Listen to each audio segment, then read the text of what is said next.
Please. Good morning, good afternoon, and good evening to everyone joining us from different parts of the world.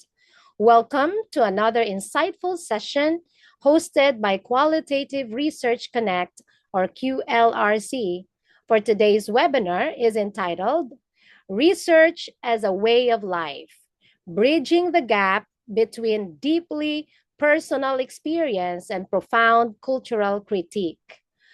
Our speaker today is an editor, peer reviewer, and author of several books and journal articles, speaker for research conventions and conferences, and also a facilitator for seminar workshops on basic research, qualitative research, and action research.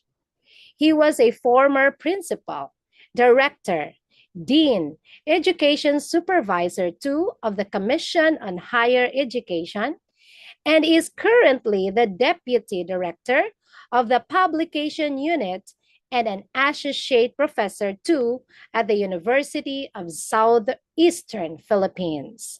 Let's all welcome Dr. Randy A. Tudi. Thank you, Darren, and thank you.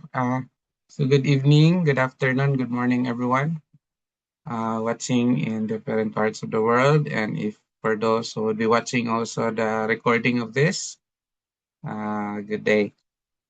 First, thank you, Darren, for inviting me here. Of course, my long acquaintance before Safari. I think he is one of those who introduced qualitative research in the conferences that I attended. I was inspired by his work, and I think he has another fellow, I forgot the name, when they were still here in the Philippines. That's Dr. Sonia Fukufuka. Maybe that's the yeah, he's the one. So, and he introduced to us the type of qualitative research that I had not attempted yet. So, when you are going to come up with a theory. So anyway, when I was invited by Darren for this talk, I was thinking that, well, QLRC has already several sessions. If you have read the books of Dr. Safari, you might have learned a lot of things already. Particularly, we talk about qualitative research, and even in publishing in Scopus Index journals or Web of Science. I will touch a little bit about that in my talk, but I will be focusing on one, call it a methodology or a type of qualitative research, which I feel, not really, but I just published one article in Scopus Index journal for this. And there's an inspiration for this because I was cited by one fellow, and since he is from the Philippines, so I emailed him. I thank him for citing my paper, which is an autoethnography. And we had an acquaintance. We exchanged chats. And the latest that I learned from him was he had already published 2 papers in Scopus also on autoethnography. So he has already published 2. I only have 1. So I hope those who would be listening now, either live or in the recording, I hope I can also encourage or maybe motivate or influence you to also publish or write an autoethnographic paper.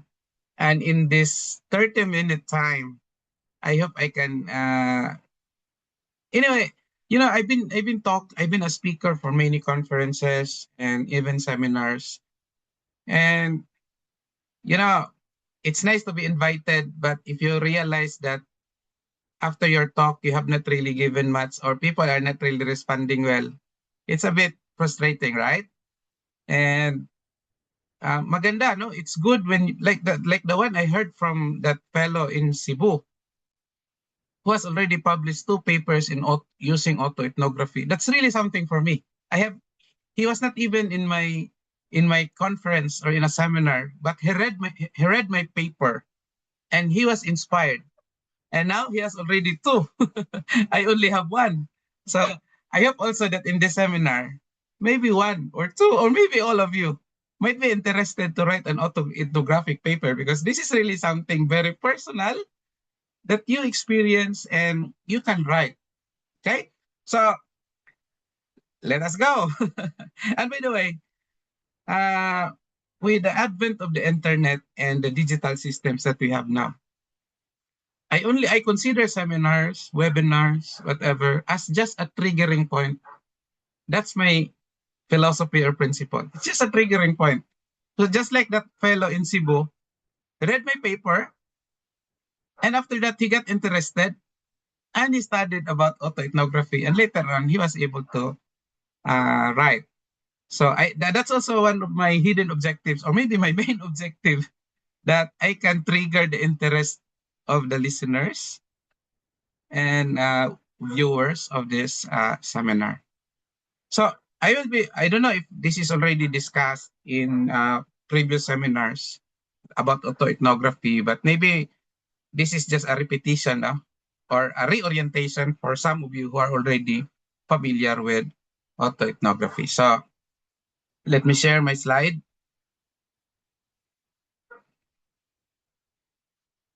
All right, wait.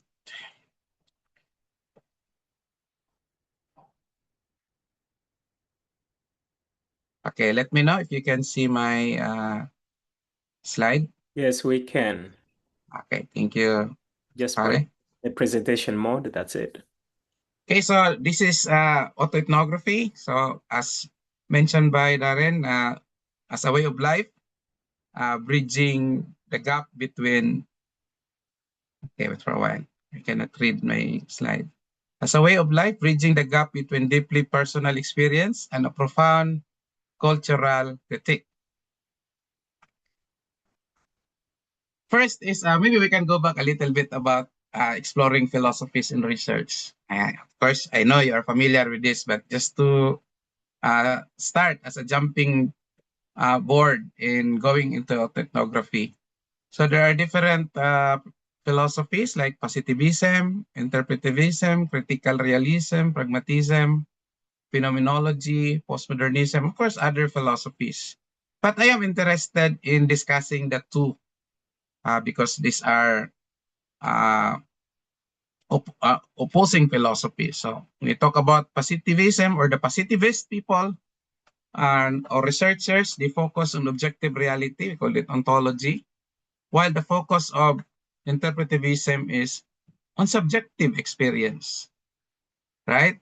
And knowledge is measurable. It should be measured. Reality should be measured. Concept should be measured. That's for the positivist. But for the interpretivist, knowledge is meaning, context. That's what we are, no, in qualitative research. And of course, in terms of methods, these are really quantitative methods when it comes to positivist, while qualitative methods are for the interpretivist. So if positivist is seeking objective truth, interpretivist understanding subjective meaning. So this is now where our topic goes. When personal experience meets cultural critique, how does it go? So we're now talking about autoethnography. If you go to the different types of qualitative research, sometimes it belongs to ethnography, sometimes it belongs to narrative. By the way, if you are interested, I have also downloaded some handbooks and few discussion or information about autoethnography. I can just email this to Darren and maybe she can share. So you have here three terms: auto, ethno, and graphy. To be specific, when we say autoethnography, auto means self, of course. So it is about self-reflection, personal experience, and the researcher's voice. And when we talk about ethno, it's culture or people. Or in the discipline of anthropology, right? So it talks about cultural groups, social context, lived realities, and traditions. Then when you talk about graphy, of course, this is on the writing and recording. It's about narrative writing, detailed accounts, systematic documentation, analysis. So combining for understanding. So we have here insightful research, deep understanding, engaging stories. So these are some of the things that are embedded in what we call autoethnography. Adams et al. 2015 defined autoethnography as a qualitative research method that, number one, uses a researcher's personal experience to describe and critique cultural beliefs, practices, and experiences. So these are three things: to critique cultural beliefs, practices, and experiences. Number two, acknowledges and values a researcher's relationship with others. Later on, I'll give you my example and another example for benchmark on autoethnography. Number three, uses deep, careful self-reflection. This is something, that's why I get interested when I was reading articles and I came across autoethnography. I told myself, oh, this is something. And I am more interested to that because of the word reflection. Because I'm a former religious brother, and every day we have reflection time. No? So I am more familiar with that. So it's about self-reflection. Okay, uses deep and careful self-reflection, typically referred to as reflexivity. To name and interrogate the intersections between self and society, the particular and the general, and the personal and political. Then it shows people in the process of figuring out what to do, how to live, and the meaning of their struggles. I think for you who are familiar with qualitative research, things are getting into your mind like, oh, this is about grounded theory, about narrative, could be an autobiography, etc. But what's unique about this? Another one, balances intellectual and methodological rigor, emotion, and creativity. That's one thing I like about autoethnography, because just like any other qualitative types of research, you have freedom. No, you have the freedom even in terms of methodology. Then strives for social justice. Later on, I will be talking about critical ethnography. So another definition of that, or one of the definitions, is strives for social justice and to make life better. Particularly, we talk later on about critical autoethnography. So here, you will see, if you read the different articles on autoethnography, you might come across three different or similar terminology. So you have single autoethnography. There is also critical autoethnography, and also collaborative autoethnography. So let's discuss very briefly on this. So the primary focus for autoethnography, connecting the personal self to a broader cultural canvas. So I will give my example later on about autoethnography. But others are on critical autoethnography, exposing, interrogating, and dismantling systematic inequalities and institutional power structures. Actually, if you really read about autoethnography, it's actually an offshoot of anthropology. Anthropologists are not something like not satisfied with existing theories and practices in anthropology. So that's why they move into something, and that is the birth of autoethnography. Then you have collaborative ethnography, autoethnography. So pooling multiple personal narratives together to discover shared, diverse cultural insights through community dialogue. Core goal, evocation, rich cultural description, deep narrative, empathy, and nuance. For critical autoethnography, social justice, emancipation, systematic disruption, and institutional critique. And more, and more. All right? So anyway, I'll give you a copy of this, because I am more interested into introducing to you the actual articles, so that you will really appreciate how the researchers wrote their experience into an article, or transformed their experience into articles. So it's just a repetition, the focus, the paradigm, and the essence. But I will read this one. traditional autoethnography uses the researcher's personal lived experience as a doorway to understanding a wider cultural phenomenon. It is deeply rooted in the belief that the self is the instrument of cultural discovery. All right? Rather than striving for artificial objectivity, autoethnographers lean completely into subjectivity, producing high evocative emotional narratives that make the reader feel and experience the subculture or social world being described. So that's the autoethnography, usually focus on self in relation to the reality of others. Now, for critical autoethnography, of course, you have the focus paradigm essence that we already discussed a while ago. So critical autoethnography takes the narrative foundation of traditional ethnography, but injects it with critical theory. So the critical autoethnographer views their personal story not just as a cultural artifact, but as a site where societal power dynamics, privileges, and oppressions are directly enacted. So the ultimate goal transitions from simply building empathy to actively demanding equity, challenging institutional status quo, and serving as an instrument for social liberation. So later on, you would say that those anthropologists are not satisfied with the existing practices of anthropology, would like to do something for society. So that's why we have this critical autoethnography.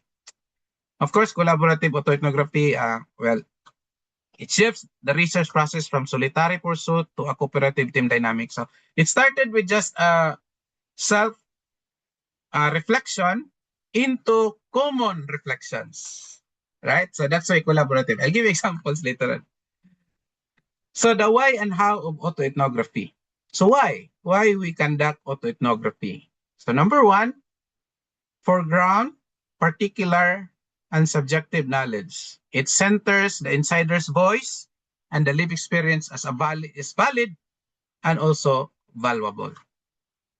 Number two, illustrate sense-making process. It reveals how meaning is made from the lived experience over time. Well, just like what we do in other qualitative research. And also make contributions to existing research. It adds rich contextual insights, that deep understanding of social and cultural issues. Of course, just like any other type of qualitative research, it is also subject to criticism. Challenge norms of research practice and representation. Just like from being positivist, interpretivist. And now we have autoethnography. Engage and compel responses from audiences. I think this is really something that is also very much emphasized in autoethnography, just like other types of qualitative research. So as to the how, well, you have intentional and reflective, collect and curate data. They're just like others, just like other types of research. So the architecture or purpose, so here we have, this is already mentioned in the previous slide. So I just have to repeat, foregrounding the subjective, illustrating sense making, research contribution or method, challenging representation norms, and reciprocal alliance engagement. So this time, because I learned autoethnography by reading articles on autoethnography. While I refer to some notes what is autoethnography, but I always look into the actual article. So if this is a workshop, if this webinar is a workshop, I will be asking you to look for articles on autoethnography. And by the way, you would really be inspired by autoethnographers. And that's what happened to me. That's what happened to the fellow in Cebu. Okay, so my first article on autoethnography, so far that's my only article. So this is the journey of a non-native English speaker towards Scopus publication and autoethnography. I will share later on the whole, not really the whole, but we look into that. The other one is this one. I will also share to you. It felt like walking in the dark. This is a collaborative autoethnography on the challenges of conducting LGBTQ+ research in Southeast Asia. Okay, so before we go there, now let's, okay. I hope you can see my article, by the way. Wait for a while. Okay, I have to make sure that this can be seen. Okay, good. So this is my article. Of course, you can download this if you want to download, because this is published by Recoletos Multidisciplinary Research Journal. It's an open access journal, so it can be downloaded freely. All right, so we will not discuss on the rationale, but anyway, I will share a little about that. So when I was a researcher attending conferences where Dr. Zapari was our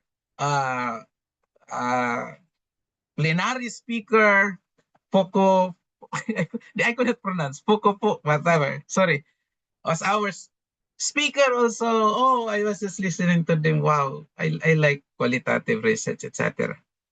But my problem before, and I was a director of research in our college, I have no publication in Scopus. And for me, that is a must. For me, that is a must because I am a research director. How can I tell my people to publish and I don't even have a publication in Scopus? And it took me years. I asked experts in Manila, please, can we collaborate so that I can have my Scopus? But anyway, so it was a struggle. No, it was a struggle, especially for me, who is a non-native English speaker. I think Dr. Sapari could relate that. No, when you read articles written by Filipinos, of course not all, but many of us, it's a Bisaya English. It's a Bisaya English. In other words, when editors in UK, in the US read our paper, they will be surprised. How is this written? Because it is not an American English. It is not a British English, etc. So when I submit my paper, especially if it passes to the level that it is already into the peer review, what do people say? What do editors say? Or what do no, even editors would recommend. Have your paper edited by a native English speaker. Can you imagine that? They will have our paper edited by English speaker. So someday, we will have papers in Asia, in the Philippines, that we will tell our writers to have their papers edited by an Asian English speaker, because we are too much dependent on the West. Sorry, Dr. Safari. Okay, so, but that's the reality in publication. That's the reason why I cannot publish my paper. All right. So I hope that's the reason why I have. Then I was thinking, I'm not alone. There are also a lot of directors like me and professors, even teachers of research, advisors of thesis, panelists of thesis and dissertations, and they don't even have publication in Scopus. So what I mean is, I am not alone with this. In other words, my experience of my first publication in Scopus might also be the experience of others who are trying to break that bridge entering into their first Scopus publication. So that's the rationale of my study. All right. So, and I was inspired to write this because I read articles about autoethnography, that it talks about your experience, but that could also be true to others. So you get my point? I hope I can have a thumbs up if ever you understand what I'm saying. So in other words, that's my experience. But I believe there are also others who have that experience. And this is something worth writing. Because I am not only writing my experience, but my experience could represent the experience of others. All right, so that's autoethnography. Okay, so this is the article all about. Okay, so that's the rationale about it. Or rational, how do you pronounce it now? You see, I'm not a native English speaker, so I would call it rationale or rational. I don't care. Look at the purpose. The paper aims to describe my journey as a neophyte and a non-native English speaker in publishing in a Scopus Index journal. So specifically, what are the struggles of the neophyte, a non-native English speaker, in his journey towards publication in Scopus journal? And then what are the less important lessons, etc. Okay? So method, research design, autoethnography. You have to explain what is autoethnography, ano yung sources of data, so yung mga yun, mga ito. One of my data is editors' email responses. Comments I received from editors. These are some of the data that I have, and also my own reflections. All right? So these are the data. Of course, you have trustworthiness, etc. So of course, data analysis it depends on what kind of technique in analyzing that you have. So here, these are the results of my reflection. Losing one's confidence. What else? Excitement and ignorance of standards. Because before, when I finished my dissertation and I got Plat 1, I think Plat 1, my dissertation, so I was so confident. Plat 1. So immediately I submit my paper to journals. And of course, it does not last even a week. It is returned with a flowery words like, your paper is good, but it is not within the scope and aims. In other words, I am just too excited to submit, ignoring the standards of the journal. So these are some, and I think some also will experience that. And of course, the Filipino English has a liability. All right? And the journal's quality and standards, not following them. Okay? And important lessons, article journal fit. If you read the books of Dr. Safari, you will be guided on this. Right? Editing help. So no, we are non-native speakers, so we need people to help us in editing. That's why journals have their editing services, but it's so expensive. I cannot afford. And of course, focus on determination, etc. So that's how I wrote my article. All right. So that's the experience of my experience, which also relate to the experience of other. So by the way, if you read my article, after telling my stories, I have my own discussion. So the discussion part is your ability to relate that experience to the societal or the cultural experience of neophyte researchers. Now I will move to the second. Because I like the way they write this and also the methodology. Now, tell me if you can see this article. I feel like walking in the dark. Yes, we can. Okay, good. So this is now this is an experience. This is an article of a critical autoethnography, at the same time collaborative ethnography. So, well, it is collaborative if it is a collaborative research. Okay. Then it is critical if you are trying to critique on something, right? And this is about a collaborative autoethnography on the challenges of conducting LGBTQ plus research in Southeast Asia. Now, if you look at the authors, there are so many of them, right? And they're coming from different countries of course, in Southeast Asia. Although their goal was actually to include the 10 countries or 11 countries. I think 10 countries pa at this time, maybe. But they were not able to get researchers from Laos, Cambodia, and there were 3 countries. So basically, there were only 7 countries 7 countries.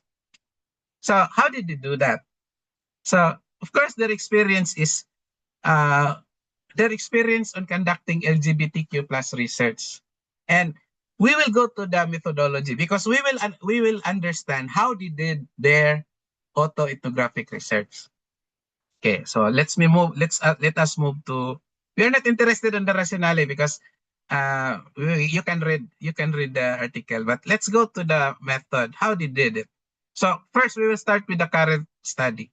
So the principal investigator, okay, siya daw, first conceptualized the idea of amplifying the voices of SEA or Southeast Asia scholars when he was invited to contribute an essay. Recognizing strong international interest in understanding the socio-material realities of LGBTQ plus people in SIA, he reached out to his peers in the community who extended his invitation to their networks. So that's the idea. Then of course they were interested. Then let's go to them. Oh, look at the objective. This is the only objective they have. They're only one objective. What are the challenges that early career researchers face in conducting research with LGBTQ plus communities in Southeast Asia? So that's all.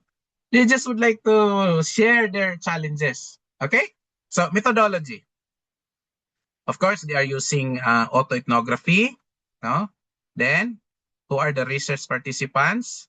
So this is why I told you that Brunei, Cambodia, and Laos, no, were not able to join because they could not find LGBTQ researcher there. Then what are the research materials? This is getting interesting because we will know how to conduct collaborative autoethnography. So I think Ma'am Darren, maybe you can do a collaborative research now with your contacts from other countries or even in the Philippines. So, for example, this one, they held online discussion in February 20. Bago pa pala ito. To introduce themselves and finalize the project aims. All right. Subsequently, each of us wrote a short reflection. So, they were, based on that research question, each participant were asked to write a 1,000-word reflection. And this is now the material that they analyze later on. Okay, so yun lang, no? Very simple. And of course, there are follow-ups later. If, for example, they would like to ask what is the meaning of this reflection, they can ask also the participant. Of course, they analyze the data with Brown and Clark, which has already how many hundreds of thousands of citations? Because they are being cited when it comes to data analysis. But I'm still stuck with Colaisi. I still like Colaisi. Anyway, so that's it. Then quality and trustworthiness of criteria, they also did that. So they use the RTARG. Okay. And then their findings and discussion. And look at the themes. I am not familiar with this theming type or theming kind. Because for me, I am more familiar with themes that are shorter. But here it's a very long theme. So number 1, navigating the social, legal, and political structures concerning LGBTQ plus rights, issues, and research in Southeast Asian society. So that's how they did it. Okay, so I hope you're listening and you might have an idea already. Whoa, I think it can be an autoethnographic research. I think I can do that alone, or I think I can ask my counterparts. I can ask my friends to do a autoethnographic study. All right, and this is already published. Mine is published in Scopus Index Journal. Theirs is also published in, is this Taylor and Francis? Routledge. Oh, Taylor and Francis. So that's something. Okay? So it's already 7:36. I want to stick to a 30-minute time. And if you have some questions, before you ask questions, I just would like to tell you that I'm not actually an expert in autoethnography. As I mentioned, I only wrote one, but I want to trigger your interest. All right? So thank you very much. Actually, meron pa akong but this is more on if we have time later on, I will continue with a little bit about in the parlance of publication. Okay, thank you. Thank you so much, Dr. Tudi, for sharing us your expertise. And I would like to ask our participants to kindly write your questions on the chat box together where you're coming from. It could be your institution or the country that you are right now. And while waiting for the questions, I would like to share the good news that we are excited to invite you again, and we have been inviting you to be a part of our second Global Qualitative Research Conference that will happen on September 7 to 9, 2026 at Cebu Technological University, Cebu City, Philippines. So the submission for the abstract is already done, but we are still inviting those who want to participate and witness and learn more about qualitative research. So this is a hybrid conference, so you can participate from anywhere in the world. If you're traveling to the Philippines, it's not possible. So don't miss this opportunity to learn the renowned keynote speakers, Braun and Clark, the leading experts in qualitative research. So you will meet one of them in flesh. You don't need to go to the United States to see one of the author for thematic analysis. If you're interested in becoming a certified qualitative researcher, please go to Qualibay. And this Qualibay offers a range of certification courses tailored to your needs. Explore available programs at www.qualibay.learnworlds.com. Be a part of a dynamic global community of qualitative researchers, and we look forward to seeing you on site or online. So we have some questions here. Okay, for our first question, Dr. Tudi, we are very glad that you have actually so far, Dr. Safari, correct me if I'm wrong, no one has talked yet about autoethnography. Yeah, so this is very fresh. This is very new to everyone here. And I like the confidence of you telling your story in a research. You know, we have this Psikolohiyang Pilipino, we have the Philippine psychology, and we call this hiya. Hiya doesn't have any word in English, but sometimes they translate it just for the sake of translating it into English as shame. But it doesn't necessarily mean that we are ashamed, but we have that kind of, you know, we don't want to expose ourselves, or we don't want to lift ourselves, but we want others to like commend us, something like that. Now, my question, since Dr. Randy is a Filipino, do you have that kind of issue when you were doing your autoethnography? No, but but it was a pressure. I think it's not more of hiya, but it's really pressure, because you are a leader, and that's my principle in leadership, to show the way, and to show the way you should do it first.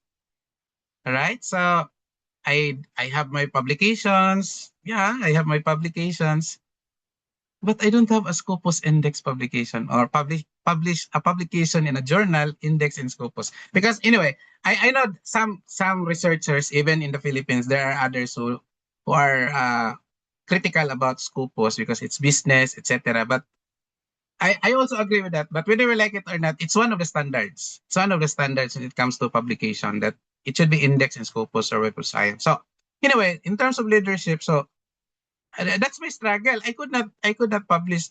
Even I tried in submitting, etc. So I want to break that, so it's not really hiya, but it's really about the pressure, the pressure to be a leader, Okay, thank you so much for sharing that. And we have our question from Ishti. Ishti is from Indonesia, if I'm not mistaken, Ishti. Her question is, what were the main challenges when you were writing ethnography? And you say it's a pressure. How about in the process of writing, to be specific? So, okay. Sorry, I think I missed that question. What is your challenges? In terms of writing, I don't have challenges in writing in autumn, because it was just so it's like writing a biography or journal, something like that. You just keep on writing. Later on, don't worry. You can just get your thoughts or group your thoughts whatsoever. So I think the challenges is not is what I was mentioning about I don't have the pressure is before I write the article. The pressure of publishing an article, that's the pressure. But in terms of writing, I I don't think I have challenges in terms of writing because I will share again another principle. I've been sharing principles. One of my principles in life is I am not afraid to commit mistakes. That's really one of my principles. You know, there are a lot of English teachers in the Philippines or anywhere in the world. Very good English teacher, very good in grammar, but they have no articles. You know why? Because when they start writing, first sentence, they have to stop. Oh, is it correct? Am I writing it rightly? Oh, because they're so concerned about that. Ako, I'm not afraid to commit mistakes. Anyway, later on, you can edit it and you can also ask people to edit it. You know, I would really admit I have written books, I have written articles, even in Scopus Index journals, but I would still admit that I am not a good writer. You know, because when I post in Facebook, 5 minutes after I have to check my messenger because probably somebody messaged me, "Hoy, mali. Hoy, something is wrong. It's not is, it should be R or it should have with S. It's form of the verb." That's my wife because my wife is an English teacher.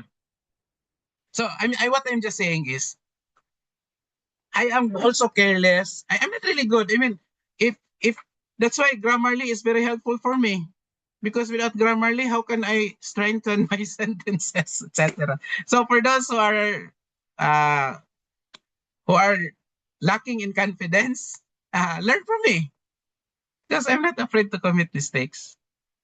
And because if I commit mistake, like I had a wrong grammar in Facebook, I would tell them, I am not an English teacher. I'm not an English teacher, so I have freedom to commit mistakes. Okay? Yeah. Thank you for sharing that very good principle. Yeah, it's really, that's one takeaway that we must have from you. Okay, there is a comment here from, I'm sorry if I mispronounce your name, Reinhardt Ocamp. I want to publish my autoethnography, but publishing it in a very hegemonous environment is difficult for me. If I publish experiences that do not align with others' beliefs, I may end up losing opportunities in academics. Oh, because these personal things are the first thing people will know about me. Oh, what can you say about that? Yeah, because you're revealing your, what is inside you. Yeah. Yeah, that's very interesting. And unfortunately, I have no answers to that. Uh, because if that is controversial, that might be publishable because editors would like to look for something new and controversial. They like it. But if it destroys your person, I think that's another thing. It will affect your academic standing or people will go against you. I don't know. I have no answer for that. Well, Darren is from UP. They're very open. They're very open, critical, etc. They don't mind what people would say. So I don't know. I think it's more of a personal struggle rather than scientific in the scientific world. Because in the scientific world, you are welcome. You're welcome. In fact, that's why there is research because when you conduct research, somebody will read it, critique it. They will critique it, and then after that, they will write. That's what knowledge is all about. To expand knowledge, you need to read others, critique others, or expand their knowledge or whatsoever. That's it. So I hope you can, Reinhardt. I don't know because Yeah. it's not also good if you use alias. this, you have to write your name because this is the academic. You belong to the scientific community. Yeah, and I think Dr. Safari's question is connected to that. Yeah, let me read first. his greetings. Thank you, Dr. Randy, for exciting presentation. This is the first time, yeah, I have said this, especially autoethnography. Okay, the question is, what do you say to people who think that autoethnography is too self-centered? Oh, that is connected to what the other person has asked. Well, there are so many community issues that should be addressed by research. Why focus on yourself when you could do research in the community to benefit more people, not than just yourself? Yeah, two things. Number one, why are you worried about people saying something? Don't worry about them. That is not their life. Second, in autoethnography, you're not only talking about yourself. That's the essence of autoethnography. Your reflection is not only about your experience. Your experience is a reflection of the experience of others. That's what autoethnography. It's not about, that's why it's different from autobiography. When you're only talking about yourself. But autoethnography is not. When I talk about my struggles of publishing in Scopus, I'm not only talking about myself. I'm just saying that it is my experience, but it is actually the experience of many, especially Filipinos and non-native speakers. Okay, Okay, and thank you. by the way, again, when people do not like you, you might have done something. Or when they are against your thoughts, you might have done something. And by the way, as a researcher, and maybe I don't want to use, but as a scientist, we are not only responsible from a small group of people. The world is our stage. The world is our stage. So you might have contributed something that is not really meaningful to your colleagues in the university or in your community, but it might be something for other scientists to expand the boundary of knowledge. Kaya nga Edgar Allan Poe was not even no, not Edgar Allan Poe, but the song Vincent, that artist, almost all artists were not understood during their time, but when they died, their relatives become rich. Okay, thank you so much. And we have this comment from from Cassie from University of Southern Caribbean, Trinidad and Tobago. Thanks for your honesty and forthrightness, and that is a great principle of being open to make mistakes. And awesome autoethnography gives voice to a community. And we have a question from Maria Nancy Kinko Cadusales. Does autoethnography use systematic review also? The answer is no. In my experience, no, because you if you're reviewing, you should be reviewing if it is a collaborative autoethnography, you're reviewing their experiences, not the articles. Yeah, I know systematic review because that's also my another interest now. No, after autoethnography, I ventured into scoping review, systematic review, and bibliometric analysis. You know why I'm interested in all these things? Because you can do research even in your desk. Ito yung mga tinatawag na, sorry, Tagalog na ako. This is what we call desk research. You do research even if you're just in your desk. So you do systematic review, scoping review, bibliometric analysis, and also autoethnography. Because you don't need to go to the communities for autoethnography. Thank you for that clarification. And Reinhard Ocamp commented that, thank you for the honesty and openness. I am considering writing on the experience of not being able to publish, the subjugated knowledge.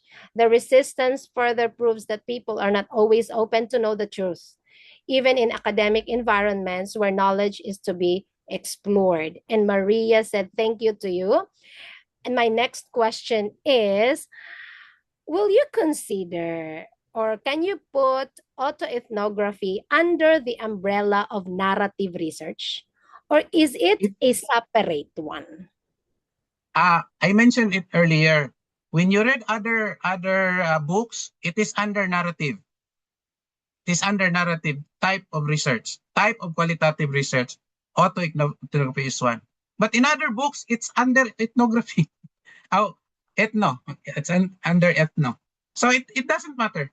Because even the types of research, there are also other subtypes of research. Pero ganito ha, I want you to understand this one. Because this is also my realization as a researcher. Sometimes we are constricted in what we learn from speakers and even from books. But when it comes to publication, I realize there are different standards. One time, my latest, no, not my latest, but my latest scoop, not even Scopus, but anyway, one of my articles, we wrote it as a phenomenology, or our approach was phenomenology. And the reviewer said, no, it's not phenomenology. I think it is more on phenomenography. Phenomenography. So I wrote, diba, you're allowed to respond to the peer reviewers. I said, no, this is phenomenology because we are talking about the lived experience. The following response, ayaw bumigay, no? The peer reviewer said, no, that is phenomenography. So I was forced to study phenomenography and I realized there is really phenomenography. Okay? So eventually our paper was published and it is phenomenography. What does it mean? You learn from people because sometimes you are constricted of what we learn from our professors. It's okay. It's okay. Because that's a school of thought. But in research, and not really research, but in knowledge, there are different schools of thoughts. All right? Just like UP is different from USEP. When you study there, it's different. They are different school of thoughts. And you will also learn that in thesis and dissertations. There are four panelists or five panelists. They also come from different school of thoughts.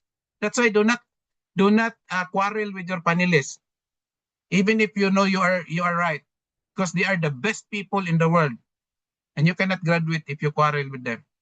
So what I'm talking is there are different thoughts, school of thoughts. So it's I think somebody said here that there are people in their academic environments. So if you are not understood there, don't worry. Don't worry. Your world, your audience is not only your colleagues, but the scientific world.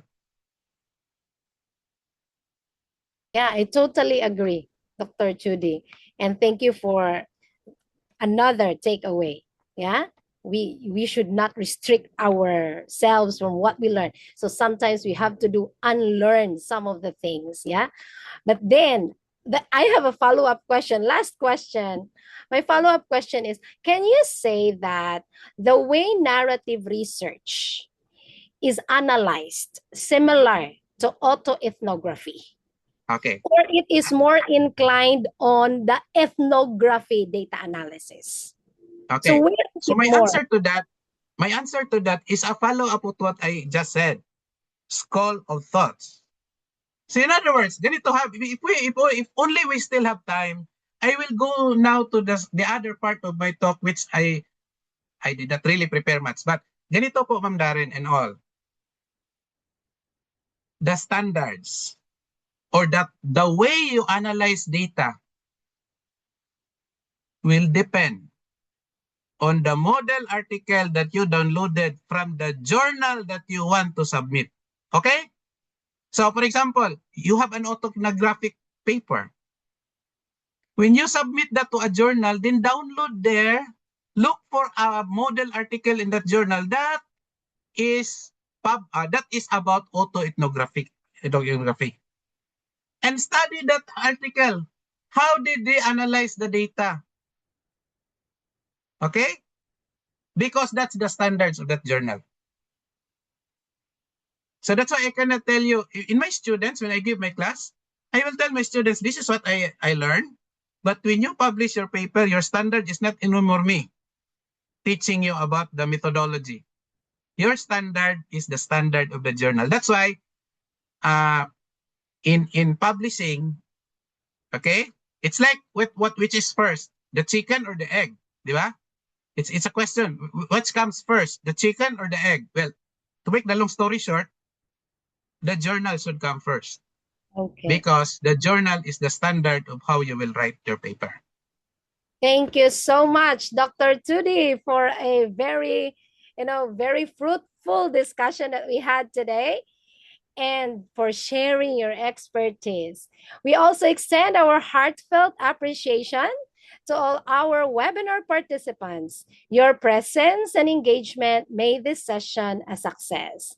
A recording of today's webinar will be available on our website, www.qlrconnect.com, within the next 48 hours. For your certificate of attendance, it is only given to active registered QLRC members. The time frame to apply for a certificate of webinar of attendance has been extended from 7 days to 14 days. And when submitting a request by email to info@qlrconnect.com, participants must include their membership certificate number, which can be found at the top left of the membership certificate.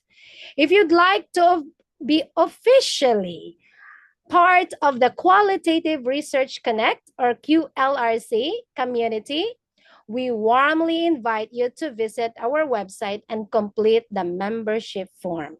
And please don't miss our next webinar on August 6, 2026. Thank you once again. Good morning, good afternoon, and good evening to everyone joining us from different parts of the world.